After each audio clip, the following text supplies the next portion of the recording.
This is Behind the Headlines, with behind-the-scenes analysis on issues affecting Pennsylvanians, sponsored by the Susquehanna Valley Center for Public Policy. Now, here's your host. Hi, from Philadelphia to Erie and from Pittsburgh to Scranton. It's Behind the Headlines. I'm Charlie Greenewalt, Senior Fellow of the Susquehanna Valley Center for Public Policy, and I'm joined as usual by my co-host Mara Donnelly. Hi, Mara. Hello, Charlie. So I know you're a Pirates fan. I am. But you have to be a little excited about the Philadelphia Phillies and what's happening. It happens every generation or so. The sports gods are definitely smiling on Philly right now. The football team's doing well. I mean, so I will always, if the Pirates are out of it, root for the home team. So I'm a Pirates fan. I mean, a Phillies fan right now. You see, you can't help yourself. I can't even say it right. Well, I think we have another Phillies fan with us today, and it's to talk about the forthcoming elections. And we have one of the best experts on this subject to do that, and that's Charles McElwee. Charles, you are the editor of RealClear Politics, and you're a contributor to City Journal. Thank you for joining us again. Thanks for having me on. It's so nice to have you back. We start out with the gubernatorial race? What's shaping up in Pennsylvania in that race? So the RealClear Politics polling average right now has Josh Shapiro about 10.4 percentage points ahead of Doug Mastriano. And the parties are? Shapiro's the Democratic gubernatorial candidate, and Mastriano's on the Republican side. Right. So in this statewide race, we're looking at what appears to be a sizable Democratic advantage. And this is in large part, I think, driven by the reality of the electoral map and the circumstances of Mastriano's campaign in Pennsylvania. Mastriano did not actually follow the Trump playbook for what he pulled off in 2016, being the first Republican presidential candidate to win the state since 1988. Mastriano followed his own playbook, completely unconventional, if not unprecedented, at least in state electoral political history, in the sense of not engaging the press, going on his own, running a very on-the-ground grassroots campaign, just showing up to places, holding small rallies, and really running to the right of the average Trump voter in Pennsylvania. What's lost about Trump and how he pulled off that win in 2016 in this state was that he was quite moderate on social positions. He was pragmatic on economic concerns. He really didn't take positions on those social issues. And Mastriano is taking positions and also trying to engage the rural Pennsylvania voter, maybe the first-time voter who was enraged by this pandemic era. Trump tapped into the lifelong Democratic discontent in working-class communities of Pennsylvania, and that in turn led to these voter registration numbers that are creating an advantage for the Republican Party in Pennsylvania and races. But nevertheless, Mastriano has to overcome the suburban vote in Pennsylvania and the reality that the average Trump voter in Pennsylvania is not necessarily in alignment with Mastriano's views. And I think those components play a part in that RCP average. So it looks like Shapiro's numbers have been pretty stagnant. They haven't really grown any more than the plus 10, plus 11, somewhere around there over the last couple of months. Do you read anything into that? Do you think that, did you expect or think that maybe they would pull apart, or did you think they would close the ranks there? I think Shapiro ran a very disciplined campaign and hyper-focused on areas that would create a stable advantage. Mm-hmm. So he has a fundraising advantage. He has saturated the TV with campaign advertising. From the primary up until recently, Mastriano had not run any TV ads. Right. And Shapiro filled that void on the airwaves. He has run a very disciplined campaign. He has engaged the press. He has gone to the local newspapers and places that have historically trended Republican. And he is playing for the suburban voter. The places like Chester County, which were once historically Republican, are trending Democratic now. Chester County is not coming back. That's a blue county now. But in addition to that, he's targeting suburban areas that are more competitive now than ever before.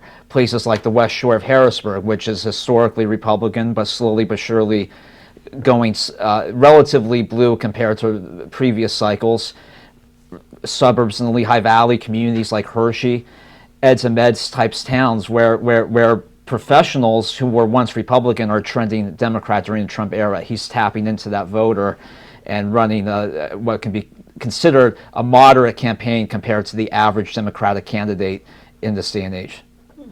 Why the difference, Charles, in fundraising between Mastriano and Shapiro? Mastriano won the primary, and it was the largest primary field on the Republican side in the gubernatorial race since 1978. But the party itself, if anything, Mastriano's win was their worst case scenario. That was the apocalyptic scenario. The establishment in the Republican Party did not want Mastriano to win, but he prevailed. And He prevailed because there were so many other candidates in the field that they split the vote. exactly, there were so many candidates. But in addition to that, he just ran a grassroots campaign that worked well among engaged Republican voters in the primary, and he just tapped into the top concerns of those voters in the primary cycle, and it worked.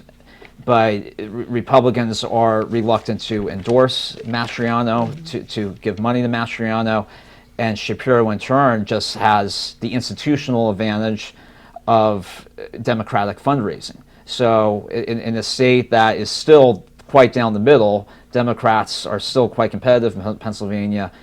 Shapiro had the advantage of the gubernatorial side. Well, do you want to move on to the Senate race? Sure, let's go to the Senate. How does the Senate compare? Senate race has some serious differences from the gubernatorial race, doesn't it, Charles? It's fascinating. It's a reminder of why all eyes are on the state. The fact that you have a Democrat who's competitive on the governor's side and a Republican who I think has the advantage on the Senate side. So Dr. Oz appears to be pulling ahead. He may pull this off against John Fetterman, the Democratic candidate for Senate.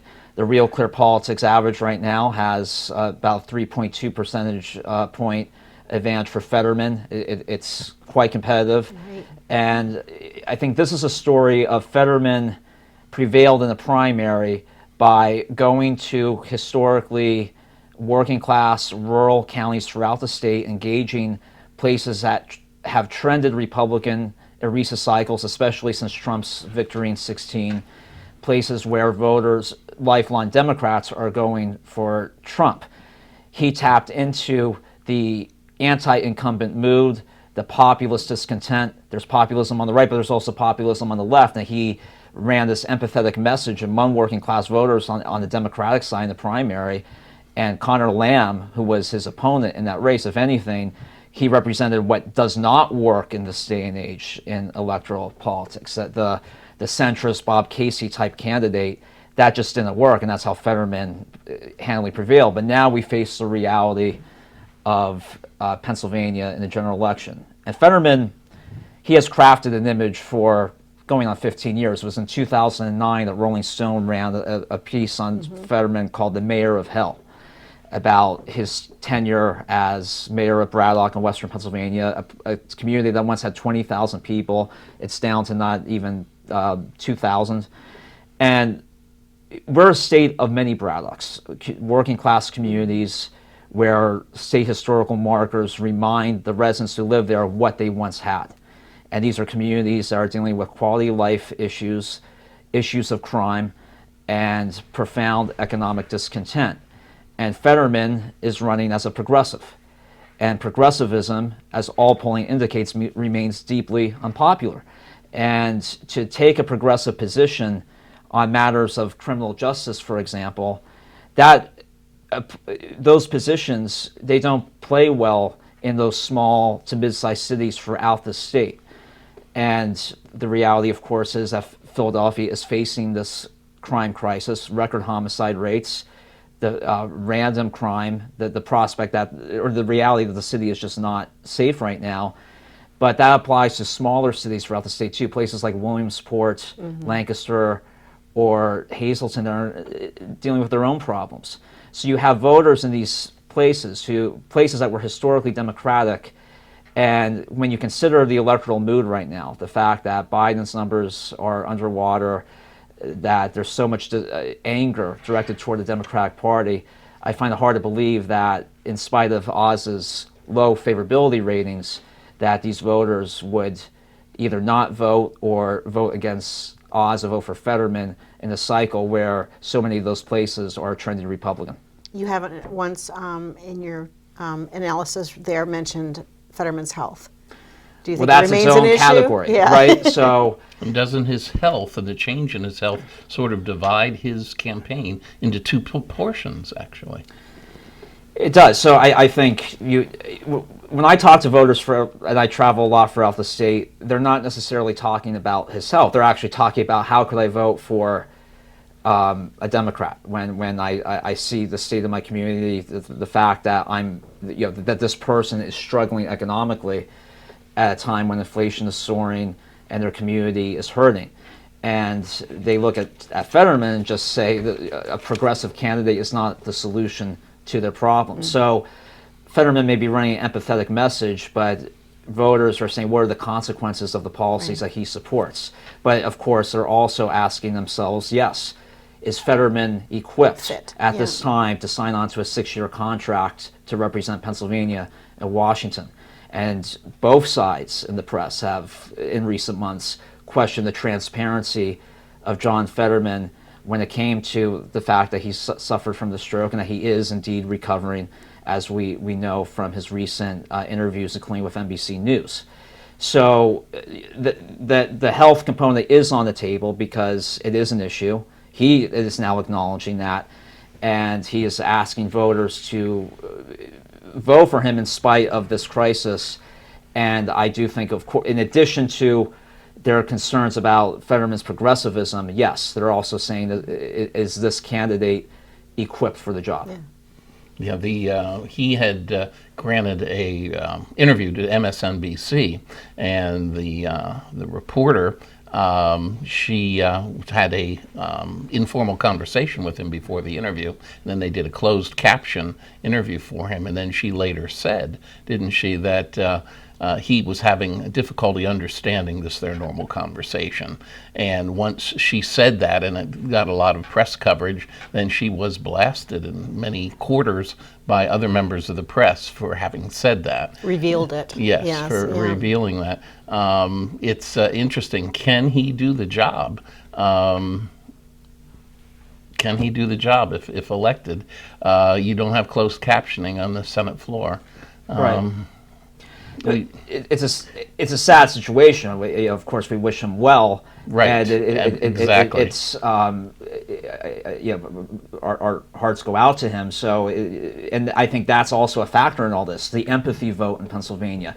You do have voters in the state who will vote for him because they're saying this is a relatable figure. Yeah. This is a guy. Voters who are dealing with their own chronic health issues at a time when we're recovering from this pandemic period where it's so hard to get doctor's appointments, where you postponed healthcare treatment because of COVID, and they're looking at Fetterman as a relatable figure. So there is a voter segment out there, I think, in the cycle that would go for Fetterman actually because of what he went through, the empathy vote. Yeah, that advertising campaign of his was designed from the very beginning to say, I'm one of you. Exactly. And that was well crafted, I believe. And so Oz has had to try to make up ground, I guess, during this period.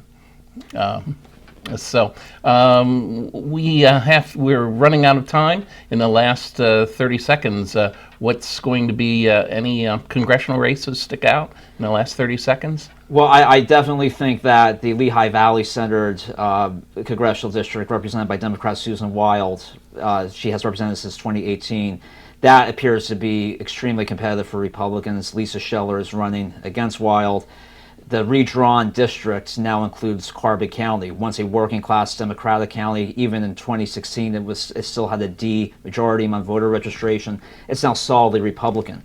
And the new composition of the district, they cut out the part of the Poconos that trend Democrat and added the entirety of Carbon County. So the reality of that new district, when you consider the voters who are in it now and the fact that it's a very split area, Lehigh Valley is really the bellwether in recent cycles, I think Scheller has the advantage considering the electoral move. Well, I'm being told we're out of time, Charlie. I'm sorry you have to come back after the election. Yes. Absolutely. We'll have a lot to talk about afterwards. Exactly. And as we wrap up this segment of Behind the Headlines, I want to extend our sympathy and our prayers and our best thoughts to the family of Charlie Smithgall, the long-term mayor of Lancaster, recently passed away, and we want to remember him. We'll be right back after this message with the second segment of Behind the Headlines. Behind the Headlines is brought to you as a public service by the Pennsylvania State Association of Township Supervisors, the largest, most influential municipal association in the Commonwealth. Since 1921, PSATS has been preserving and strengthening township government and securing greater visibility and involvement for townships in the state and federal political arenas. Covering 95% of Pennsylvania's land mass, townships represent 5.5 million residents, more than any other type of political subdivision in Pennsylvania. Additional underwriting provided by the Worrell Corporation Foundation, based in Carlisle, Pennsylvania, by the Edward H. and Jeannie Arnold Foundation, and by the Pennsylvania Manufacturers Association. Business in Pennsylvania is our business. Behind the Headlines is also supported as a public service by the Pennsylvania Highway Information Association, the go-to source to learn about transportation projects and issues. Visit pahighwayinfo.org. Hi, welcome back to Behind the Headlines. On this segment of Behind the Headlines, Maura and I are happy to introduce Kimberly Maiolo. You got it. Who is the Director of Communications and Outreach for the Associated Pennsylvania Constructors. It's so nice to have you, Kim. Happy to be here. Thanks for having me. Thanks. We enjoy having Bob all the time, but it's nice to have a new face. That's right. Bob Latham. That's right. Yeah. So you've been working really hard on some pretty significant budget issues. There were some, I don't know if I'd call them major victories, but some minor victories in the budget this year related to transportation funding and diversion of funds. Do you want to tell us a little bit about that? Sure. So we've seen some progress. It's a good thing. Since 2013, we've seen about $5 billion diverted from our motor license fund, which pays for our roads and bridges. And it's gone into the general fund to pay for non-transportation related needs, such as the Pennsylvania State Police. At its peak, there was over $800 million being diverted a year. We're happy to report that starting this year, it's been jumped down to $500 million a year, which is, again, progress. Mm-hmm. It's not completely wiped out, which is what we'd like to see, but we are happy to see that it has been improving. We've seen through polling that the public also agrees that transportation funds should be used for transportation purposes. Go figure. So we're happy to be moving in the right direction, but we're going to continue to advocate for that amount to be dropped down to zero. That's great, and there is continued support to in some out years to continue to reduce it, correct? There is, yeah. We're seeing, again, from the public and both from lawmakers, we're seeing some willingness to continue to see that drop down. So we're hopeful that that'll happen in the next administration, moving forward in the next couple years here. So. Great. Yeah. Well, the legislative session ends on November 30th, mm-hmm. So this is a good time perhaps to look at where we are in terms of funding for transportation infrastructure for the upcoming year. How do you think we're doing on this count? Because this is something that Bob has said many times in the past that affects everyone. Everyone who drives, everyone who uses moves from one place to the other. How's it shaping up? Yeah. So again, we're optimistic. Like I said, we saw that drop down in the diversions. We're also dealing with the same challenges that everybody else is related to inflation. We're seeing increased costs for labor. We're seeing increased costs for materials. We're having issues with supply chain with certain materials.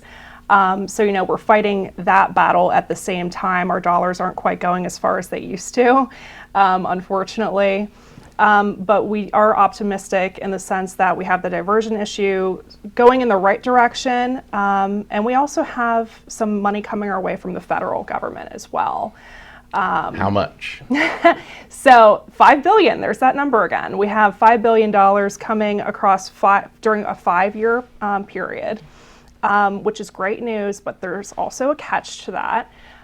With that money, the state needs to match 20% of that $5 billion. So we need to come up with 20% of $5 billion is $1 billion, about $1 billion in funds in order to fully unlock that federal funding. Is that a problem? It could be. I think eventually we'll get there, but there are a couple ways that we can really work toward that $1 billion. Again, the diversion ending that is an easy, that's a good way to get in the right direction there. So if we're getting this over 5 years, do Yeah. we have to come up with the 25% upfront, or do we also have to do it over 5 years? That's a good question. I believe it's throughout the time. So we don't but have to come up with $1 billion right now in order to get the next 5 years. I think of we need to funding. work through it. Okay. Well, that's good. Throughout the next That's 5 good years. news. Yeah.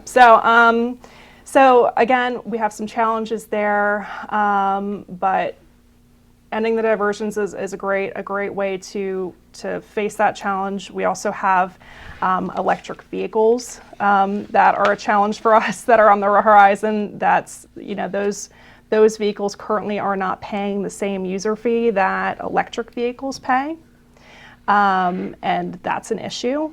Now, there's been a lot of talk of that Yes. over the years. What position do the Associated Constructors support on electric vehicles? Or have you had time to formulate one yet, Kim? Yeah.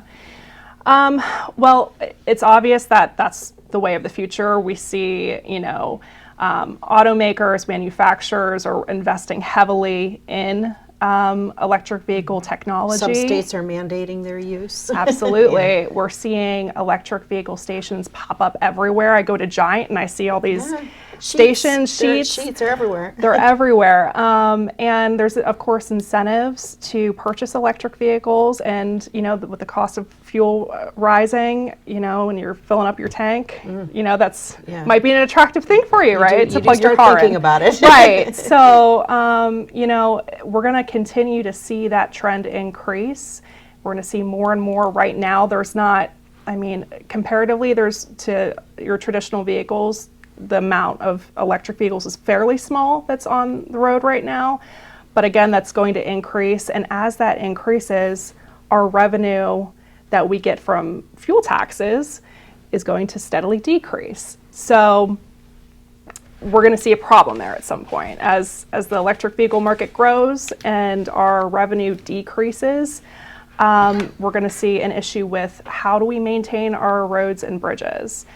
And what we think is that Pennsylvania needs to devise some sort of fee structure, whether it's related to the registration costs for registering a electric vehicle, something that is a fair solution to this. Because when we poll the public, again, they agree that, overwhelmingly agree that no matter what type of vehicle you're driving, people should be fairly paying for our transportation system. And that's not going to happen if we continue to use the same structure, the same system that we've been using for decades and decades. So you're not necessarily advocating a particular solution, just so long as a fairness. It's a fairness solution, and we have brought solutions to the table. We've said increasing the registration rate for electric vehicles that sort of matches what an average gas consuming Person vehicle pays per year. That's something that would make sense.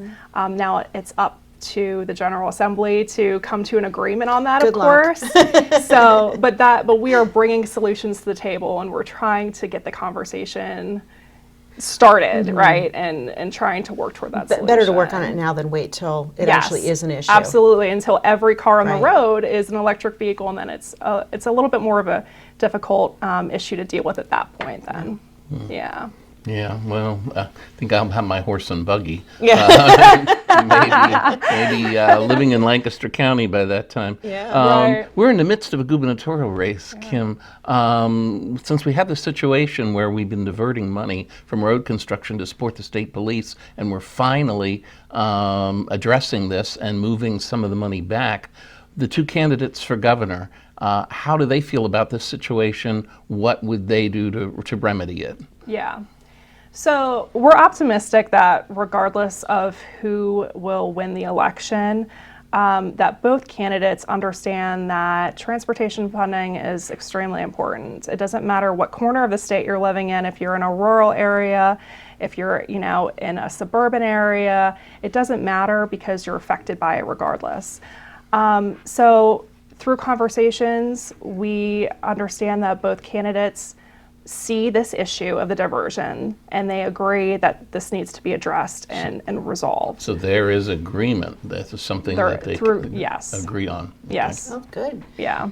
So we talked about a lot of the challenges, and I know you can barely turn a corner right now without running into a construction area Yes. on the roads, which is good. My neighborhood got paved. I mean, great. there is so much going on, and it's probably infrastructure dollars. I'm sure there's Sure. a lot of communities are getting a lot more money to spend on their local roads. It's all good. But what are some of the most optimistic things going on right now that we have to look forward to when it comes to transportation funding? Yeah, so right now Pennsylvania is running on a healthy surplus. We still have recovery funds that we're working with. We have rising state tax revenue. There are a lot of opportunities for us to grow the market when it comes to the funding that we could potentially receive. Like I mentioned earlier, we have two candidates that agree moving into the next administration that transportation funding needs to be a priority.